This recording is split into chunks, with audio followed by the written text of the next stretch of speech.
നമസ്കാരം. നാട്ടുരാജ്യ ന്യൂസ്. വളരെ ദുഃഖകരമായ ഒരു വാർത്ത ഒന്നും കൂടി പ്രേക്ഷകരുടെ മുന്നിൽ ഓർമ്മ പുതുക്കുന്നു. പെട്ടെന്നുണ്ടായ മരണം. കുന്നങ്കാട്ട് ബിജു വർഗീസ് ചീനിക്കുഴി. ബിജുവിൻ്റെ വേർപാടിന് മുമ്പ് ബിജു പങ്കെടുത്ത ഒരു വേദി നിങ്ങളുമായിട്ട് പങ്കുവഹിക്കുന്നു. വേദി വിമല പബ്ലിക് സ്കൂളിൽ PM മണിക്കർ ഫൗണ്ടേഷൻ്റെ വായനാ ദിനാചരണത്തിൻ്റെ മത്സരത്തിൻ്റെ സമാപന ചടങ്ങിൽ നന്ദി പറഞ്ഞത് ബിജു വർഗീസ് ആയിരുന്നു. അതേപോലെ കമ്മിറ്റി അംഗങ്ങളെ, പാർട്ടിസിപ്പേറ്റ് ചെയ്ത എല്ലാ മത്സരാർത്ഥികളെ, ജഡ്ജസ്, അതേപോലെ കമ്മിറ്റി അംഗങ്ങളെ, പാർട്ടിസിപ്പേറ്റ് ചെയ്ത എല്ലാ ജനസമ്പർക്ക പരിപാടിയായിരുന്നു. ബിജു ചേട്ടനെ കാണിച്ചു കൊടുക്കാൻ പറ്റാത്തതിൽ എനിക്ക് വളരെ വിഷമമുണ്ട്.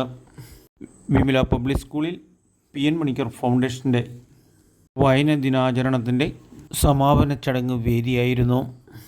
ഈ ചേട്ടൻ്റെ അവസാനത്തെ സൗണ്ടും അവസാനത്തെ കണ്ടുമുട്ടലും ഇങ്ങനെ വലിയൊരു ദുഃഖാചരണത്തിലെത്തിക്കുമെന്ന് ആരും പ്രതീക്ഷിച്ചതല്ല.